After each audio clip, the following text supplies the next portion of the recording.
सर्वांना नमस्कार. मी डॉक्टर चंद्रकांत साळुंखे, अधिव्याख्याता, जिल्हा शिक्षण प्रशिक्षण संस्था, नाशिक. मित्रांनो, गेल्या वर्षी आपण ऑनलाईन शिक्षण परिषदांचं आयोजन केलं होतं आणि आपण सर्वांनीच त्याला उत्स्फूर्त असा प्रतिसाद दिला आणि खूप चांगल्या पद्धतीने व्यावसायिक विकासाचा मार्ग आपल्याला या ऑनलाईन माध्यमात कोविड पॅन्डेमिक काळामध्ये देखील आपण जिल्हा शिक्षण आणि प्रशिक्षण संस्था, जिल्हा परिषद शिक्षण विभाग आणि LFE टीम यांच्या सहकार्याने पूर्ण केलं. मित्रांनो, मागच्या वर्षी कोविड सिच्युएशन मध्ये सामाजिक भावनिक अध्ययन म्हणजे सोशल इमोशनल लर्निंग या संदर्भात आपण वर्षभर एका सत्राचं आयोजन केलं आणि शिक्षक आणि विद्यार्थ्यांचं मानसिक शारीरिक स्वास्थ्य टिकून राहावं हा प्रमुख उद्देश त्यामागे होता. या वर्षी देखील ऑनलाईन प्लॅटफॉर्मचाच आपण वापर करत आहोत. जसा हा कोविड कालावधी संपेल तसं आपण ऑफलाईन देखील समोरासमोर येऊ शकतो, परंतु तूर्त तरी आपण ऑनलाईन प्लॅटफॉर्मवरूनच हे काम करत आहोत. मित्रांनो, यावर्षी देखील आपण लाईफ स्किल्स, जीवन कौशल्य, याच्या नावातच जीवन जगण्याचं कौशल्य या अर्थाने जीवन कौशल्य आहे, अशा जीवन कौशल्याचा अभ्यास आपण या 10 महिन्याच्या कालावधीमध्ये 10 जीवन कौशल्य आपण समजून घेणार आहोत.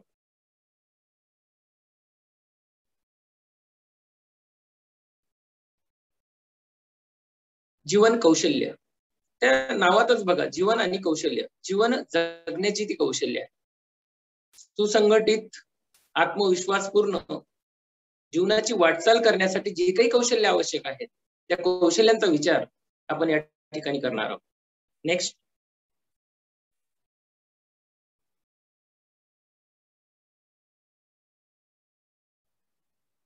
जीवन कौशल्य शिक्षण म्हणजे मुलांमध्ये, आपल्या विद्यार्थ्यांना जीवन जगण्याचं जे स्किल आहे ते जे स्किल आहे ते विद्यार्थ्यांपर्यंत कसं पोहोचवायचं, त्या संदर्भातलं जे काही शिक्षण आहे त्याला आपण जीवन कौशल्य शिक्षण म्हणूया. त्याची व्याख्या वेगवेगळ्या तज्ञांनी केलेली आहे, आपण ती समजून घेऊया. जीवनाच्या वाढ व विकासाच्या महामार्गावर प्रगती करण्याच्या दृष्टीने अध्ययनकर्त्याच्या क्षमतांचा योग्य विकास करणे म्हणजे जीवन कौशल्यांचे शिक्षण होय.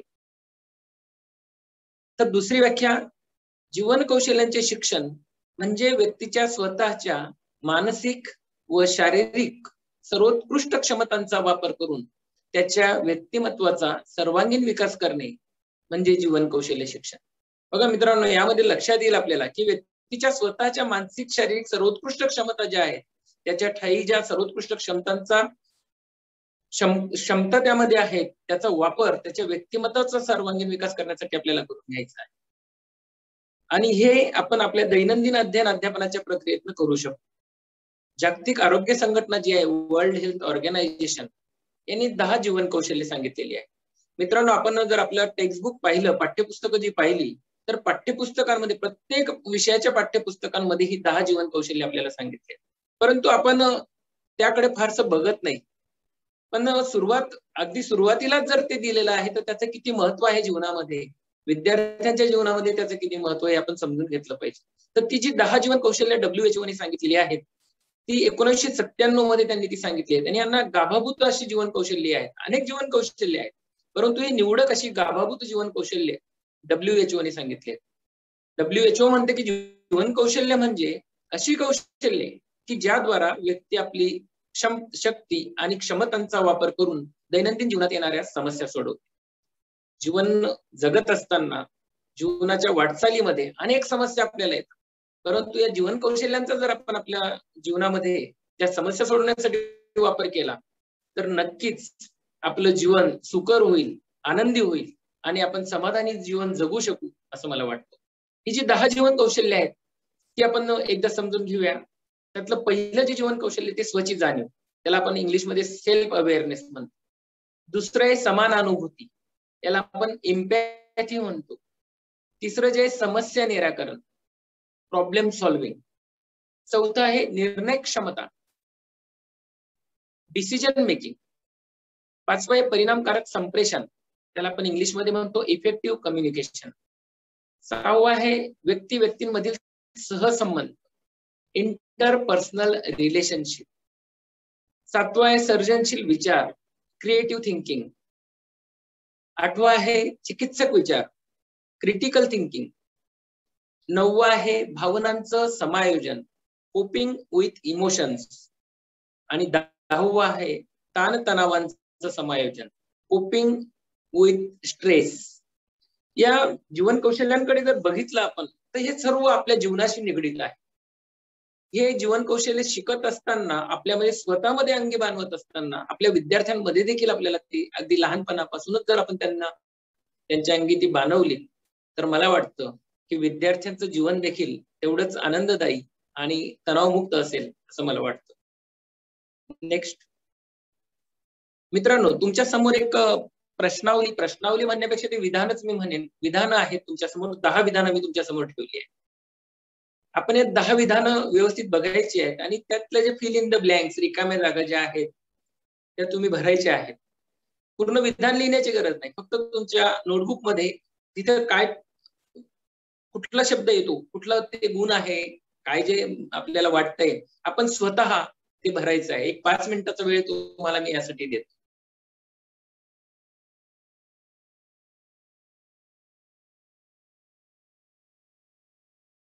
प्रश्नावली पूर्ण केल्यानंतर आपण स्वतःला पुढील प्रश्नांची उत्तर विचारायची. हा उपक्रम पूर्ण करताना तुम्हाला कोणत्या अडचणी आल्या? या उपक्रमातून तुम्हाला स्वतःविषयीच्या कोणत्या बाबी समजून आल्या? या अनुभवातून तुम्हाला आपण कसे आहोत असे का वाटले?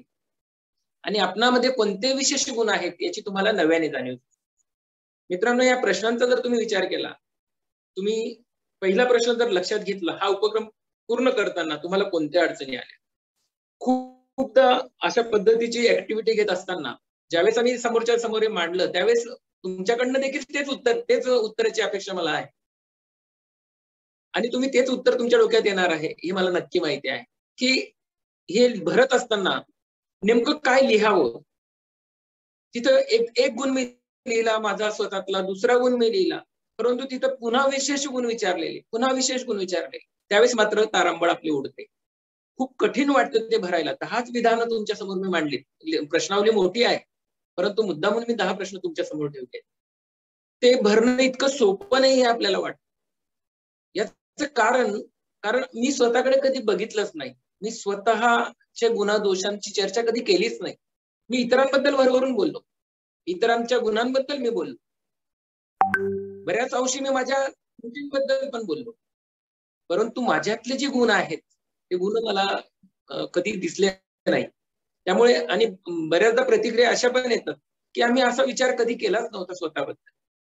म्हणजे मित्रांनो, आपण स्वतःला किती गृहीत धरतो, आपल्यामधली आपली बलस्थानं काय आहेत ही मला माहित नाहीये. त्यामुळे मी आनंद कसा घेईल जीवनात, मी समाधानी कसा होईल जर मला माझ्या स्वतःबद्दल माहित नसेल. त्यामुळे हा जो स्व आहे, स्वतः संबंधीचा जो विचार आहे, तो समजून घेण्यासाठी जीवन कौशल्यातलं जे पहिलं कौशल्य आहे ते म्हणजे सेल्फ अवेअरनेस, स्वची जाणीव. ते आपण समजून घेऊया. बघा, इथं एक छान आकृती दिलेली आहे. मी कसा आहे, मी कसं ओळखेल? तर हे ओळखण्यासाठी मला माझ्या स्वतःमध्ये मला कुठल्या आवडीनिवडी आहेत, माझ्या प्रवृत्ती नेमक्या काय आहेत, माझ्या आवडीचं क्षेत्र कुठलं आहे, माझी बलस्थानं काय आहेत, स्ट्रेंथ काय आहे माझ्यातील उणिवा कोणत्या आहेत, या गोष्टी जर मी समजून घेतल्या तर मग मी स्वतःला ओळखू शकेन. हा विचार नव्याने करण्याची गरज आहे. आपण यापूर्वी कधी केला नसेल तर मित्र आपण करूया. आपल्या विद्यार्थ्यांना पण ते विचार करायला आपण प्रवृत्त करूया. स्वच्छ जाणीवेबद्दल म्हटले की स्वची जाणीव म्हणजे व्यक्तीची स्वतःच्या शारीरिक व मानसिक अवस्थेची जाण असण्याची क्षमता. स्वतःची शारीरिक आणि मानसिक अवस्था काय आहे ही जाणून घेण्याची जी जाण आहे ती जी क्षमता आहे ते म्हणजे स्वची जाणीव. या क्षमतेमुळे व्यक्तीला स्वतःची आवड, नावड, भावना, वृत्ती यांच्याबद्दल स्पष्ट विचार करता येतो.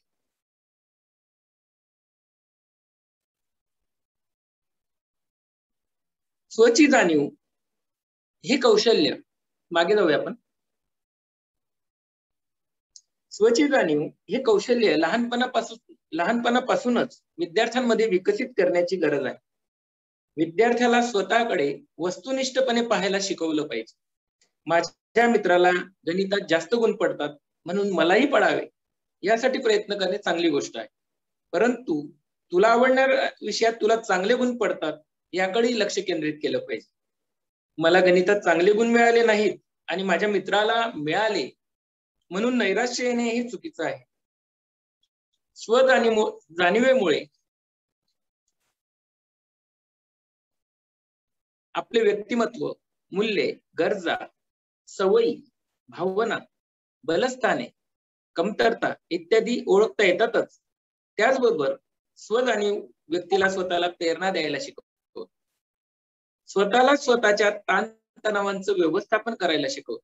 योग्य निर्णय घेण्यास तयार कर आणि दुसऱ्यांना देखील प्रेरणा देण्याचं काम स्वची जाणीव करते. स्वजाणीव एक विचार कौशल्य आहे जे व्यक्तीला स्वतःच्या कृतीचे योग्य मूल्यमापन करण्यास शिकवते. वेगवेगळ्या परिस्थितीत योग्य वर्तन करणं हे फार महत्वाचं आहे आणि ते स्वच्या जाणीवेमधून शक्य होतं. दुसऱ्या शब्दात जर आपल्याला सांगायचं असेल तर स्वची जाणीव व्यक्तीला स्वतःबद्दल जाणीव करून देतेच, त्याचबरोबर दुसऱ्या व्यक्तींना ओळखणे पण ते आपल्याला शिकवते. तसेच दुसरे तुमच्याबद्दल काय विचार करतात हे देखील ते सांगतात. आपल्याला जर स्वची जाणीव असेल तर स्वतःच्या वर्तणुकीचे, बोलण्याचे, कृतीचे तुम्ही मूल्यमापन करणार. आपल्या वागण्याचे वस्तुनिष्ठ मूल्यमापन करणार. माझे काय चुकले? मी असे बोलायला पाहिजे होते का? मी चुकीचे बोलले, वागले का? असे प्रश्न तुम्ही स्वतःला विचारणार. जर तुमचे काही चुकले असेल आणि तुम्हाला ती चूक वाटली तर ते सॉरी म्हणून आपण दुरुस्त करतो आणि त्यात गैर नाहीये. पुढच्या वेळेस अशी चूक आपल्याने होणार नाही याची काळजी आपण घेऊ शकतो. त्यामुळे मित्रांनो, स्वच्या जाणीवेची जी काही हे कौशल्य आहे ते समजून घेणं आणि आपल्या विद्यार्थ्यांपर्यंत ते पोहोचवणं हे फार गरजेचं आहे. विद्यार्थ्यांना देखील आपण त्याच्या समग्र व्यक्तिमत्वाची जाणीव करून दिली पाहिजे. त्याच्या मर्यादांचीही जाणीव आपण करून दिली पाहिजे. आपल्या अपेक्षांचा बोजा त्याच्यावर लादता कामा नये, उलट त्यांना मदत केली पाहिजे. मुलांना स्वतःचे मूल्यमापन करण्याची आणि योग्य मार्गाने जाण्याची संधी दिली पाहिजे. एखादे मूल जर स्वतःला सर्वोत्कृष्ट समजत असेल तर त्याला रागवण्याऐवजी त्याच्यातल्या स्वतःच्या मर्यादा जाणून घेण्यास त्याला प्रवृत्त केलं पाहिजे. सर्वोत्कृष्ट म्हणजे नेमकं काय? फक्त चांगले गुण मिळणं म्हणजे सर्वोत्कृष्ट आहे असं न समजता चांगल्या गुणांबरोबरच इतर गोष्टींची देखील तेवढीच गरज आहे ही त्याला लक्षात आणून दिली पाहिजे. त्यात काय कमी आहे हे लक्षात आणून दिल्यानंतर ते कमी कशी भरून काढता येईल हे जर आपण त्याला समजून सांगितलं तर तो कन्व्हिन्स होईल. त्याला त्याच्या ते सर्वोत्कृष्टपणाचा जो त्याला इगो झालेला आहे तो कुठेतरी कमी होईल आणि सर्वोत्कृष्टची जाणीव झाल्यामुळे इतरांसोबत तो त्या पद्धतीने वागायला लागेल. सर्वात जास्त गुण मिळवणे हा सर्वोत्तम ठरण्याचा एकमेव निकष नाही तर इतर पैलू देखील महत्वाचे आहेत. त्यामुळे श्रेष्ठत्वाची जी भावना आहे ती कुठेतरी कमी होते आणि मग आपल्यातले गुणदोष हे तो समजायला लागतो आणि त्या पद्धतीने तो वाटचाल करेल. नेक्स्ट,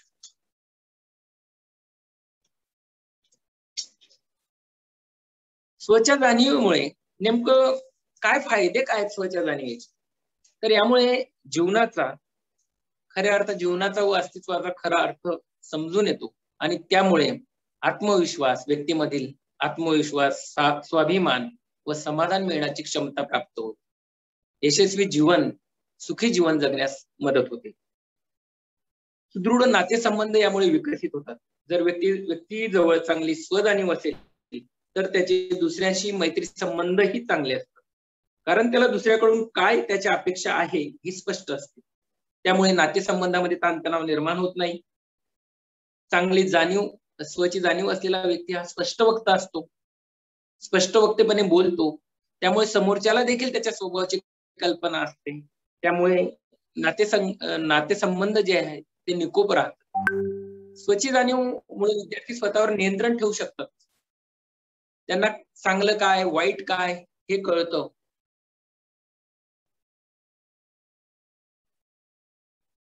परीक्षा जवळ आली आहे तर मग खेळायला महत्व दिलं पाहिजे की अभ्यासाला महत्व दिलं पाहिजे? प्राधान्यक्रम कुठला असला पाहिजे? कुठल्या प्राधान्यक्रमावर आपण काम केलं पाहिजे? जर त्याच्याकडे हे स्किल असेल तर त्याला ते सोपं जातं. स्वयंशिस्त, नियमितपणा, वक्तशीरपणा, परस्पर सहकार्य ह्या ज्या गोष्टी आहेत ह्या जीवनामध्ये फार महत्वाच्या आहेत.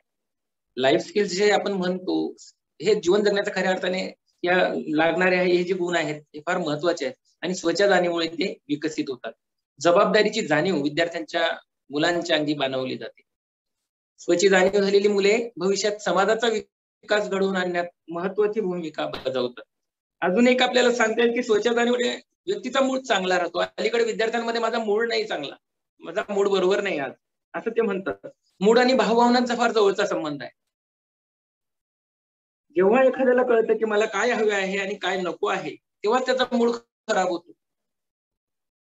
ज्या व्यक्तीला स्वची जाणीव आहे, आपल्या भावना, विचार, संबंध यांची जाणीव आहे, त्याला आपला मूड चांगला ठेवता येतो, तो चांगला मूड राखू शकतो. स्पष्ट विचारशैली आणि निर्णय क्षमता देखील त्या विकसित होते स्वच्या जाणीवेमुळे. काय चांगलं काय वाईट, स्वमधलं त्याच्यातली बलस्थानं, कमतरता, आवडी-निवडी हे जर त्याला माहित असेल तर तो स्पष्टपणे विचारशैली त्याची असते, तो डिसिजन मेकिंग पॉवर त्याच्याकडे असते, ती चांगली डेव्हलप यामुळे होते. सकारात्मकता आपल्याला निर्माण करता येते स्वच्या जाणीवेमुळे. आणि मी मगाशी म्हटलोय की आत्मविश्वास देखील वाढतो. मग ही स्वची जाणीव जी आहे ती मी कशी विकसित करू शकतो, मी कशा पद्धतीने ते विकसित करेल, ती विकसित करण्यासाठी माझ्याकडे काही आहे का? तर त्याचे काही मार्ग या ठिकाणी सांगितलेले आहेत. त्यातला पहिला म्हणजे मेडिटेशन, ध्यान करणे. ध्यानधारणा केल्याने चित्त एकाग्र होते, आपल्या जाणीवेचे केंद्र एकवटते. आपण काय विचार करतो याकडे आपले लक्ष एकवटले की मग आपण स्वकडे मार्गक्रमण करतो. काही व्यक्ती खूप जास्त विचार करणारे असतात, त्या विचारात स्वच्या जाणीवेचा विसर पडतो. परंतु नियमित ध्यान केल्याने ताणतणाव कमी होतात, आपले उद्दिष्ट आपल्याला गवसते, चांगल्या विचारांकडे म्हणजे सकारात्मक विचारांकडे लक्ष केंद्रित होते, एक आत्म ऊर्जा आपल्याला प्राप्त होते आणि त्या ऊर्जेच्या जोरावरच आपल्याला स्वजाणीवेची प्रचिती येते. म्हणून नियमित एकाग्र चित्ताने जर आपण ध्यान केलं तर स्वच्या जाणीवेचा विकास होतो. त्यानंतर दुसरं आहे योग करणे. अलीकडे योगाबद्दल आपण बोलतो आहोत. योगाचं महत्व देखील आपल्याला सर्वांना माहित आहे. नियमित योग केल्याने शारीरिक स्वास्थ्याबरोबर मानसिक स्वास्थ्य देखील टिकून राहतं आणि सकारात्मक ऊर्जा आपल्याकडे निर्माण होते. तिसरं जे स्वच्या जाणीव विकसित करण्याचा एक मार्ग आहे तो म्हणजे दैनंदिनी रोजनिशी लिहिणे. दैनंदिन लिहिणं ही खूप चांगली सवय आहे. यामध्ये तुम्ही दैनंदिनीमध्ये तुम्हाला आवडणाऱ्या न आवडणाऱ्या गोष्टी लिहून ठेवणे, तुम्हाला काय करायला आवडतं, तुमची स्वप्न काय आहेत, घरातील संवाद, आपण दररोजचं करत असलेलं काम, एखादा आलेला चांगला अनुभव, एखादा आलेला वाईट अनुभव, याच्या नोंदी जर आपण ठेवल्या, वेगवेगळे प्रसंग आपण त्यावर नोंदवले, त्याच्या प्रतिक्रिया आपण नोंदवल्या, त्याने देखील आपण अनुभव समृद्ध होतो. आपण कशी प्रतिक्रिया दिली त्याच्यावर आपल्याला विचार करता येतो. रोज घडणाऱ्या घटनेचा बारीक सारीक तपशील त्या रोजनिशीत जर आपण लिहून ठेवला, जेणेकरून प्रत्येक घटनेकडे व आपल्या त्यावरच्या प्रतिक्रियांकडे तटस्थरित्या आपण बघू शकतो आणि त्यात स्वची जाणीव आपली विकसित होते. चौथं जो आहे ते दुसऱ्याच्या प्रतिक्रिया स्वीकार. आपल्या कृतीवर दुसऱ्यांच्या प्रतिक्रियांचा सकारात्मकरित्या स्वीकार करायला शिकणं फार गरजेचं आहे. फक्त वरवरून चांगल्या म्हणणाऱ्या व्यक्तींकडून प्रतिक्रिया घेण्यापेक्षा आपले जे खरे मित्र आहेत त्यांच्याकडनं जर आपण आपल्या प्रतिक्रिया समजून घेतल्या की जे आपल्याला खरं सांगतील.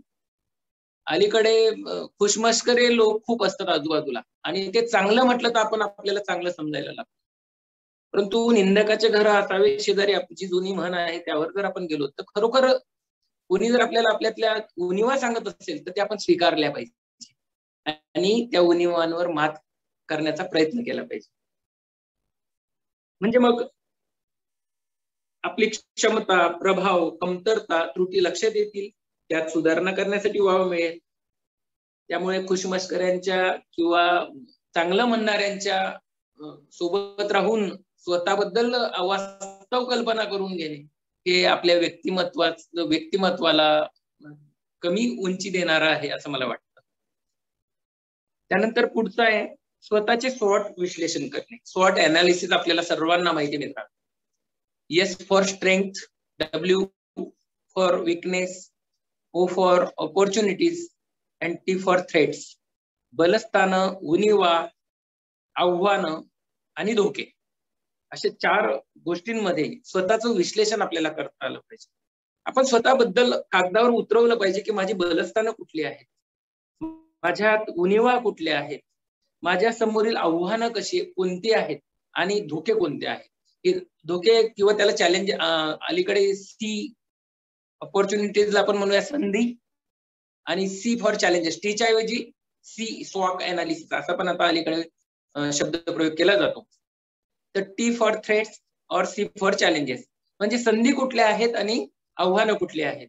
असं आपण स्वतःबद्दल जर मांडणी करू शकलो तर आपण खरोखर स्वतःचं विश्लेषण करतो आहोत. हा देखील स्वच्छता विकसित करण्याचा एक मार्ग आहे. त्यानंतर 6वा आहे वस्तुनिष्ठ पद्धतीने स्वतःकडे पाहणे. ज्याप्रमाणे आरशात आपल्याला स्वतःचं बाह्य प्रतिबिंब हुबेहूब दिसतं, त्याचप्रमाणे आपले विचार, मूल्य, वर्तन, भावना इत्यादींचं हुबेहूब प्रतिबिंब बघण्याची क्षमता स्वतःमध्ये विकसित करणे आवश्यक आहे. आपल्या प्रत्येक वर्तनाचे, कृतीचे आपण समर्थन केलेच पाहिजे असे नाही. मित्रांनो, ज्यावेळेस आपल्याला हे कळतं आहे की माझं काहीतरी चुकतंय तर आपण ती चूक मोठ्या मनाने मान्य केली पाहिजे. प्रत्येक गोष्ट, मी जे काही माझं वर्तन आहे ते चांगलंच आहे, मी चुकूच शकत नाही असा भाव कोणी करून घेण्याची गरज नाही. त्यामुळे वस्तुनिष्ठ पद्धतीने आपल्याला स्वतःकडे बघता आलं पाहिजे. हे देखील स्वजाणीव विकसित करण्याचा एक मार्ग होऊ शकतो. आणि 7वं स्वतःसाठी जगायला शिकणे.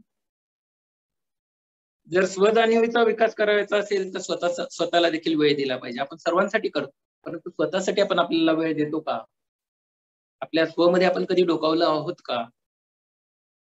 स्वतःच्या आवडीनिवडी आपण सांभाळल्या आहेत का? छंद आपण जोपासले आहेत का? स्वतःसाठी विचार केला पाहिजे. मला काय करायला आवडेल याकडे लक्ष दिलं पाहिजे. स्वतःसाठी आपण जगायला लागलो तर इतरांसाठी जगण्याची जी हिंमत आहे, ताकद आहे ती आपल्यामध्ये येईल.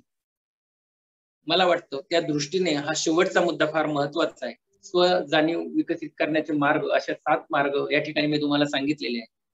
मित्रांनो, हे स्वजाणीव विकसित करणं हे जसं विद्यार्थ्यांसाठी गरजेचं आहे लहानपणापासून, तसं शिक्षक म्हणून मला देखील माझ्या वैयक्तिक जीवनात देखील तेवढंच ते महत्वाचं आहे. आणि या गोष्टी जर तुम्ही बारकाईने बघितल्या तर आपल्याला लक्षात येतं की हे माझ्यासाठी पण गरजेचं आहे. माझी शारीरिक, भावनिक अवस्था जर चांगली राहिली तर माझ्या विद्यार्थ्यांची पण ती चांगली राहणार आहे. त्या विद्यार्थ्यांचं पण भावनिक, शारीरिक अवस्थेकडे मी बघेन. त्यांच्या जीवन जगण्याच्या कौशल्य त्यांच्यामध्ये विकसित करून एक समाजाचा जबाबदार घटक म्हणून समाजाचा विकास घडवून आणण्यासाठी महत्वाची भूमिका बजावणारा नागरिक आपण निर्माण करू शकू असा मला विश्वास या ठिकाणी वाटतो. मला वाटतं या जीवन कौशल्यांमधले हे जे काही पहिलं कौशल्य होतं स्वची जाणीव, या विषयी मी सविस्तर असं या ठिकाणी बोललेलो आहे. धन्यवाद.